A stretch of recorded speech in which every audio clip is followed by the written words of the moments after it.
তজুমুদ্দিন সরকারি কলেজ সংস্কার শিক্ষার্থীদের ৩ দফা দাবি ও অবস্থান কর্মসূচিতে প্রথম দফা ৩টি দফা আমরা উল্লেখ করেছি। সেই ৩টি দফা হচ্ছে যে প্রথম দফাটি হচ্ছে নিরাপদ ভবন ও অবকাঠামো, যেমন ঝুঁকিপূর্ণ দেওয়াল, ফাটল ধরা দেওয়াল, দুর্বল পিলার ও নড়বড়ে ছাদ সংস্কার। তারপর নতুন ভবন নির্মাণ বা পুরানো ভবনের স্থায়ী সংস্কার, ভবনের মান ও নির্মাণ সামগ্রীর নিরাপত্তা নিশ্চিত। তারপর হচ্ছে দ্বিতীয় দফা হচ্ছে যে শিক্ষামূলক সুবিধা বৃদ্ধি, যেটা আমাদের কলেজে নাই বললেই চলে। তার ভিতর হচ্ছে আধুনিক বিজ্ঞান ল্যাব, সমৃদ্ধ লাইব্রেরি ও সেমিনার কক্ষ, শিক্ষামূলক ভ্রমণ ও গবেষণামূলক কার্যক্রমের সুযোগ, খেলার মাঠ, কমন রুম ও অন্যান্য শিক্ষাবান্ধব সুবিধা।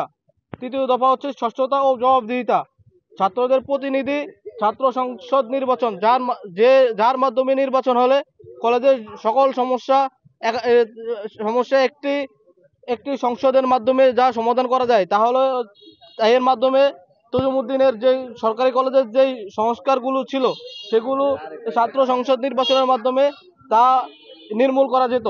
বাজেটের স্বচ্ছ হিসাব নিকাশ ও তদারকি। তারপর হচ্ছে শিক্ষার্থী ও অভিভাবক সম্মতি তদারকি কমিটি গঠন, প্রকল্পের বাস্তবায়নের দুর্নীতি ও সর্বসম্মতির প্রভাব বন্ধ করা। একটি হচ্ছে আমাদের নিরাপদ ক্যাম্পাস এবং জ্ঞান ভিত্তিক লাইব্রেরি এবং সত্যতা এবং জবাবদিহিতামূলক আমাদের যে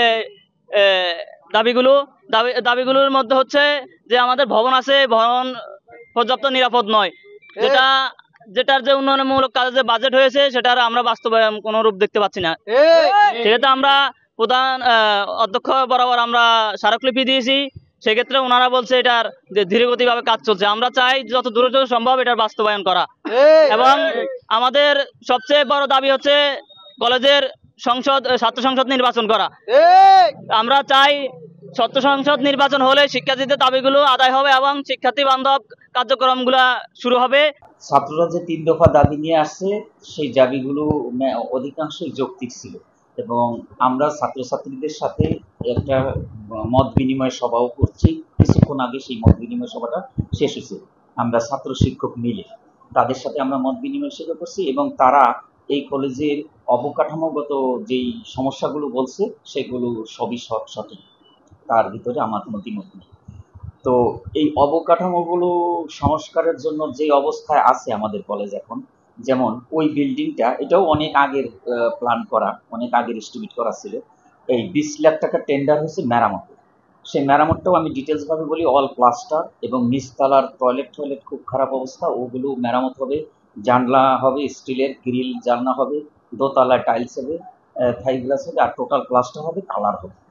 এই 20 লাখ টাকা কন্ট্রাক্টর আসছেন, সেটা সামনের সপ্তাহে অর্থাৎ এই পূজার বন্ধের পরে সম্ভবত এটা কাজ শুরু হবে। কালকে ইঞ্জিনিয়ার আমাকে যে মেসেজ দিচ্ছেন। এই আরেকটা ব্যাপার হচ্ছে যে কালকে ইঞ্জিনিয়ার আমাকে এটা বলছেন, আরেকটা 35 লক্ষ টাকা একটা বরাদ্দ হয়েছে, সেইটার এস্টিমেট করতে আসবে। সেই এস্টিমেটটা ইঞ্জিনিয়ার আমাকে বলছে যে তারা আসবেন কলেজে, এবং এই ক্ষেত্রে আমি ছাত্রদের সাথে যে মত বিনিময় করছি, বলছি তাদেরকে একটা কমিটি করে দিতে, তারা কি কি প্রয়োজন, জরুরি প্রয়োজন মনে করে তারা, আর আমাদের শিক্ষকরাও একটা কমিটি আমি করব শিক্ষকদের মিলে। তো এই কমিটি সমন্বয় করে, ছাত্র এবং শিক্ষক কমিটি সমন্বয় করে আমাদের যে জরুরি ভিত্তিতে যেগুলো দরকার, যেমন আমি 2-1টা না বললে না, ছাত্রছাত্রী কমন রুম, ওয়াশরুম, এইগুলো আমরা প্রেফার করব।